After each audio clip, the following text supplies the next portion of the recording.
Olá, eu sou seu amigo de sempre, pastor Vertônio de Oliveira Barros. E hoje nós vamos trazer mais um pouco sobre o pecado da omissão. Ontem nós tivemos alguns feedbacks, algumas pessoas perguntando alguns exemplos biblicamente, dentro da Bíblia. E hoje nós vamos trazer 3 exemplos para você, inclusive de Davi.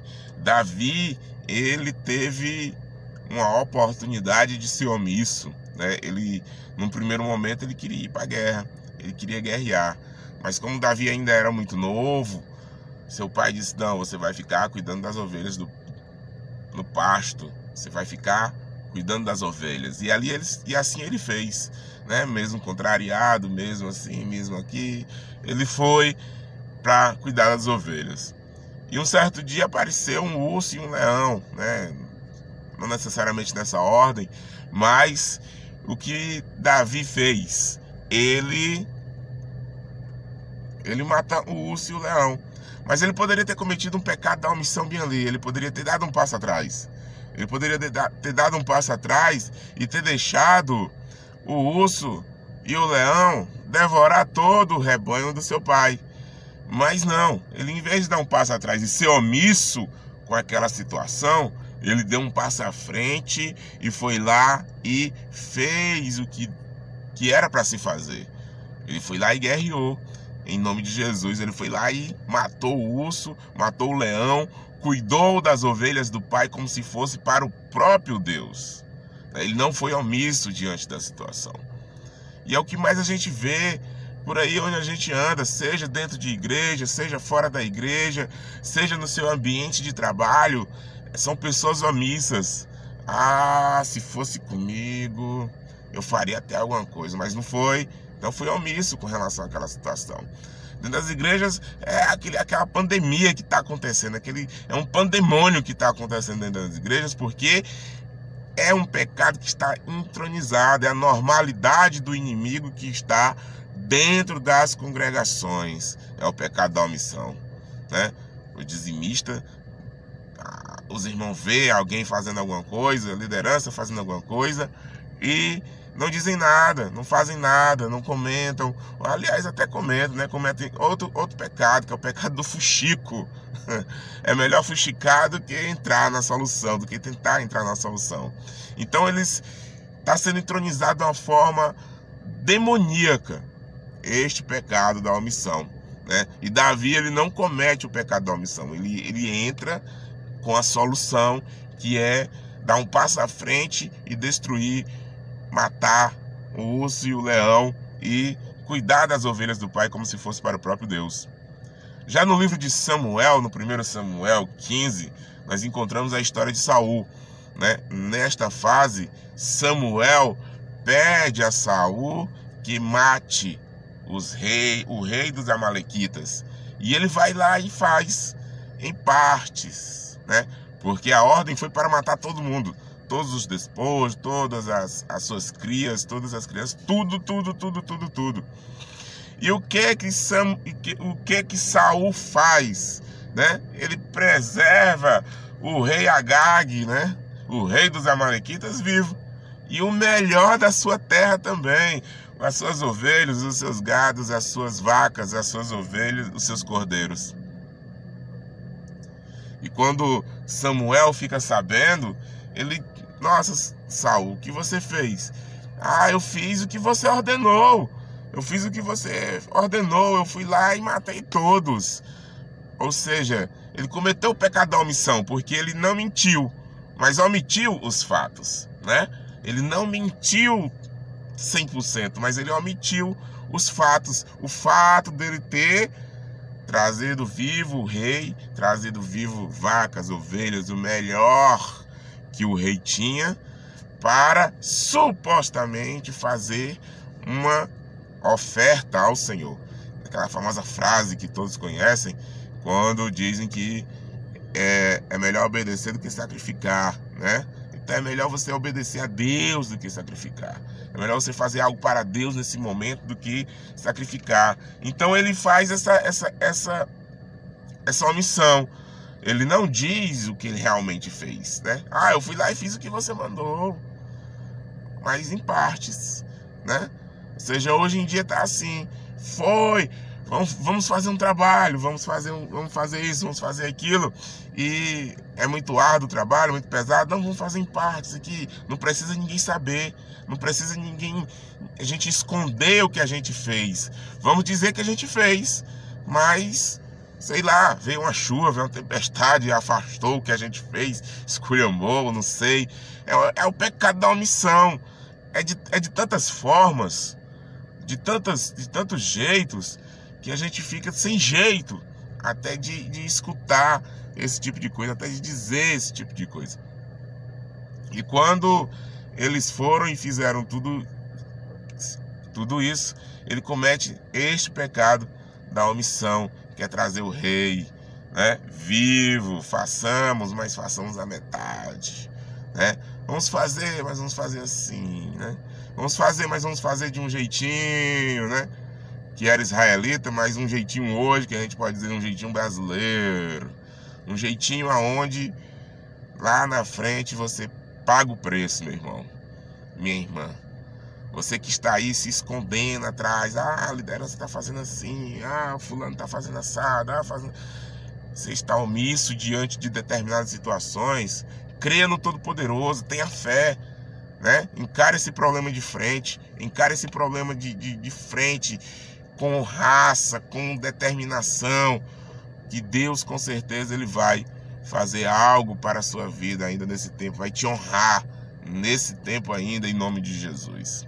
E eu queria trazer mais um exemplo, não menos importante, mas eu acho que o mais discutido das igrejas hoje, com relação até a outros assuntos e não ao pecado da omissão, que é sobre Ananias e Safira, lá em Atos 5. Ananias e Safira, eles estavam ali em meio a um fervor da igreja primitiva, pessoas vendendo suas casas, seus bens para ajudar a igreja, fazendo tudo para ajudar a igreja, fazendo tudo para que a igreja prosperasse, para ajudar os órfãos, as viúvas. E eles viram um levita, Barnabé, vendendo sua terra e fazendo um voto com Deus.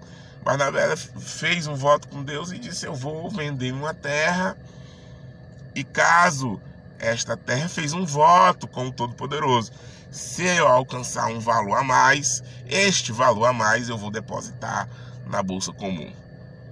E assim ele fez. Quando ele consegue vender o seu terreno, e vendeu assim, rápido, ele chegou muito alegre diante dos apóstolos e depositou o lucro, né, da sua terra na bolsa, ou seja, lá no gasofilácio, ou seja, lá onde estava sendo administrado o dinheiro para poder suprir as necessidades ali da igreja. E no capítulo 5, Ananias e Safira, eles decidem fazer a mesma coisa. Eu não sei se estava empancado o terreno deles, eu não sei o que estava acontecendo com eles. Na palavra de Deus também não fala sobre dinheiro, né, sobre valores. E o que eu vejo nisso aqui é justamente o pecado da omissão. Porque eles fazem um voto com Deus, com o Todo-Poderoso, e são agraciados com a venda do seu terreno. Dividem o dinheiro, cada um fica com a parte, e cada um coloca no seu coração: vamos doar tanto para a igreja, para os apóstolos, para que seja feita a obra de Deus. E assim eles fizeram. Só que no meio do caminho, não sei o que aconteceu, eles não doaram coisa nenhuma, né? Eles chegaram diante dos apóstolos e omitiram os fatos, né? Omitiu a verdade para os demais cristãos. Ah, nós vendemos por tanto. Não, nós vendemos foi por tanto, vamos só dar tanto agora. Ah, nós vendemos por X. Não, nós vendemos por menos X. E o menos X ainda do que aquilo que eu tinha colocado no meu coração é que eu vou dar para a igreja. E ali você conhece a história que os dois caíram ali mortos, né? Diante dos cristãos, diante da igreja primitiva. Ou seja, é um pecado que Deus leva muito em consideração, o pecado da omissão. Você, principalmente você que faz voto com Deus, principalmente você que fez um voto com o Todo-Poderoso, né? A palavra de Deus diz que se você fizer um voto, faça um voto que você possa cumprir. Faça um voto que você possa cumprir, porque se você fizer um voto que você não possa cumprir, é um voto de tolo, né? É um voto de tolo, um voto que você não consiga cumprir. Então faça um voto que você consiga cumprir, que você vai lá e honre com a sua palavra de cristão. E é isso que está acontecendo nos últimos tempos. É isso que está acontecendo nos últimos dias. A omissão. O povo está sendo omisso dentro das congregações. Pastores no adultério. Levitas em adultério, né? Líderes de igreja em adultérios. E o que acontece com a irmandade, né? Com os cristãos que estão ali? Muitos deles sabem. Você sabia disso? Que muitas pessoas sabem o que está acontecendo? Aí você pode até me perguntar, e por que Deus, como aconteceu aqui com Safira e com Ananias e Safira, por que Deus não intervém, né? Por que Deus não vai lá e não mata eles? Porque aí vai ser uma debandada. Em vez da igreja, como está nos dias de hoje, se unir mais, vai ser uma desunião total. Nossa, os homens morreram diante de mim, o que eu vou fazer lá? Eu vou sair correndo, né? Vai ser uma pandemia total, de pessoas correndo para um lado, um pandemônio, né? Pessoas correndo para um lado e para o outro. Por quê? Porque não vão entender, não vão conseguir entender, mas que esse pecado está entronizado nas igrejas, está. É o pecado da omissão. Ah, fulano é dizimista fiel, deixa o cara lá. Ah, fulano canta bem, deixa o cara lá. Ah, fulano é tocador, toca belíssimo. Rapaz, que é isso, a gente vai perder. Não, deixa o cara lá. Ah, porque se eu for tirar as pessoas do pecado, que estão em pecado dentro da igreja, do altar e colocar sentadinho lá, eles vão sair da igreja. Meu irmão, minha irmã, quem é o dono da obra é Jesus, é o Espírito Santo, é Deus Todo-Poderoso, né? Então eu digo a você que está aí do outro lado, uma coisa muito importante. Talvez você que está me ouvindo está em pecado, no pecado da omissão, fazendo coisas que talvez não esteja agradando a Deus, não esteja agradando ao Todo-Poderoso, não esteja agradando ao Senhor. Mas ainda há tempo de você se arrepender. Ainda há tempo de você chegar e dizer: Deus, me perdoa. Me perdoa por tudo isso, por tudo que eu tenho feito. Eu quero ser outra pessoa, né? Eu ouso, né? Uma ousadia santa, dizendo que quando Caim mata Abel, quando Deus pergunta a Caim: aonde está Abel? Eu ouso dizer assim na minha mente, na minha loucura espiritual, se Caim dissesse para Deus: não, eu fiz, é isso, me perdoa. Eu acho, na minha opinião, que Deus com certeza o perdoaria. Mas ele preferiu continuar no seu pecado, né? Ele preferiu continuar no seu pecado. Jesus, quando estava na cruz, ele disse: perdoai o Senhor, porque eles não sabem o que fazem. Será se nessa hora o povo disse assim: não, perdoa, Senhor, porque nós estamos crucificando teu filho? Será se Deus não perdoaria? Perdoaria. Porque Deus é justiça, mas Ele é amor também.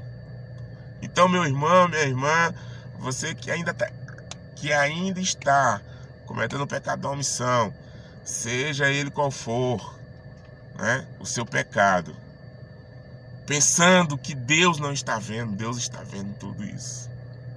Porque o Deus que eu creio é o Deus que é onipotente, onipresente, onisciente. Ele está em todos os lugares, Ele sabe de todas as coisas e Ele tem todo o poder.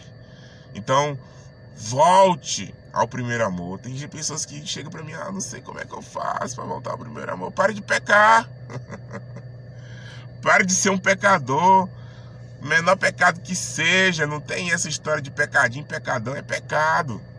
É o pecado da omissão que está aí se alastrando cada vez mais dentro das igrejas e está destruindo até algumas igrejas por aí. Ah, pastor, mas tem igreja por aí que é lotada, realmente é lotada. Mas por quê? Porque a obra é de Deus, a obra não é do homem. A obra é de Deus. E muitas coisas não acontecem com a liderança por causa dos irmãos que estão sentados.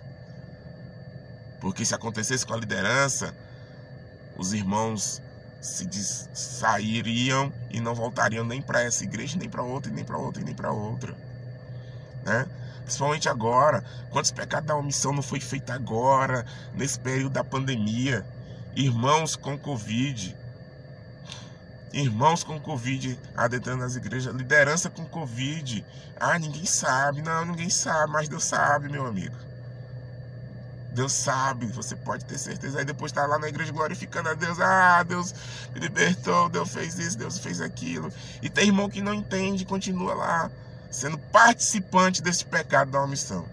Sendo co-participante desse pecado. Junto com você, liderança. Junto com você que está aí liderando esta congregação. Amém? Então, vamos rever os nossos conceitos, né? Vamos ser como Davi, vamos ser como dar exemplo verdadeiramente de não pecar, principalmente esse pecado da omissão, que é o pecado que está agora, o pecado do momento, dentro das congregações, dentro das igrejas. Pessoas que estão aí, que trabalham diuturnamente, estão fora das igrejas, é uma pessoa, dentro da igreja é outra pessoa totalmente diferente. Quer dizer que fora da igreja ele não é cristão. Mas dentro da igreja, ele é santo. Ele é isso, ele é aquilo. Aí você fica pensativo. Fora da igreja o irmão... Ih, rapaz, o irmão ali né? O irmão... Meu Deus do céu. Mas dentro da igreja o irmão... Ah, o irmão é canela de fogo, cospe fogo, faz isso, faz aquilo. Não fala com ele não, senão é capaz dele revelar os teus pecados. E o cara no maior pecado do mundo, né? No pecado, em pecado. Amém? Então eu espero que tenha esclarecido um pouco sobre o pecado da omissão. Para você, meu irmão, minha irmã, que tem nos dado feedback, que tem nos dado respostas com relação a esse assunto. Eu peço a você também oração pelas nossas vidas, porque pessoas têm se levantado, ministérios têm se levantado, a gente tem visto esses últimos dias quem realmente são as pessoas que estão do nosso lado, realmente quem são as pessoas que estão querendo algo com Deus, ainda em um tempo que se pode sim clamar a Deus e Ele responder, porque Ele é o mesmo de ontem, de hoje e eternamente será o mesmo. Tá certo? Nesse momento eu quero fazer uma oração pela sua vida, em nome de Jesus. Você fecha os seus olhos, coloca a mão no seu coração e em nome do Senhor Jesus, Deus Todo-Poderoso, Pai, eu oro com esta vida agora, Senhor. Peça a Deus, a Ti, ó Pai, que o Senhor entre, Deus amado, com a providência necessária nessa vida, Pai. Toca no íntimo, no coração, Pai, para que essa pessoa não venha mais pecar, Senhor. Para que essa pessoa, Senhor, não venha mais estar, Senhor, neste pecado. Mas para que ela venha, Senhor, realmente se arrepender do fundo do seu coração. Peço pelas famílias, ó Deus, que têm ouvido essa palavra. E em nome do Senhor Jesus, ó Deus Todo-Poderoso, eu te peço. Derrama uma bênção sem medida, Senhor, sobre as vidas, Pai. Sobre cada vida, Pai, cada lar, em nome do Senhor Jesus. Todos que creem digam amém. Tá certo? Eu gostaria de dar mais um recado rapidinho para você, que nós estamos aí num processo, né, de inclusão, de abertura de ministério. Amém? Que Deus abençoe a sua vida mais uma vez, você que vai contribuir com a gente. Eu peço a sua contribuição, né? Hoje mesmo pela manhã eu tive uma visão de 12 pessoas, né? 12 colunas. 12 colunas que iriam se levantar neste tempo até o final do ano. Não vou estipular que preço, não vou estipular que valor, eu não vou estipular nada. São 12 pessoas que Deus tem colocado no seu coração de estar ajudando esta obra. 12 colunas colunas alicerçadas mesmo no Todo-Poderoso, que vão estar ajudando esta obra em nome do Senhor Jesus, para que nós possamos ter um ministério físico, né, ali, e continuar com esta obra através das redes sociais também, tá certo? Para que nós possamos também levar palavra, oração e adoração a lugares aonde os televangelistas não vão. Nós queremos ir a lugares aonde as pessoas não dizimam, e aonde as igrejas não estão indo. Por quê? Porque não tem dízimo. Não é interessante um negócio desse? É o pecado da omissão, meu irmão. Então nós queremos ir a lugares aonde as pessoas não estão indo. Queremos ir e levar a palavra e pão, avivamento e fé, palavra, oração e adoração. Amém? Em nome de Jesus. Esse é o nosso ministério, ministério do pastor Vertônio de Oliveira Barros. Tá certo? Nesse momento eu peço a Deus, tá certo? Só repetindo, 12 pessoas, 12 colunas. 12 colunas para se levantar até o final do ano. Falta só. Hoje é o último dia de outubro. Tem 2 meses aí para você fazer um voto com Deus, né? Faça um voto e cumpra com o voto, tá certo? Deus já tem colocado no seu coração. Ah, será se é comigo? Ah, será se é eu? Será se sou eu? Deus já tem colocado essas 12 pessoas já, tá certo? Já foi revelado que Deus já colocou 12 pessoas que vai se levantar ainda até o fim do ano com uma obra, né? Com um favor para Deus, com a semente para Deus, com a doação para Deus, para que nós possamos chegar mais longe, para que nós possamos fazer a obra de Deus como tem que ser feita, para que nós possamos estar presente aonde homens e mulheres têm medo de ir. Nós vamos estar lá, dentro de comunidades, dentro de alguns lugares, e vamos notificar aqui, não para o meu ego, não para mim, mas para Deus, e para que seja justificado aquilo que você tem investido também no reino de Deus aqui na terra, tá certo?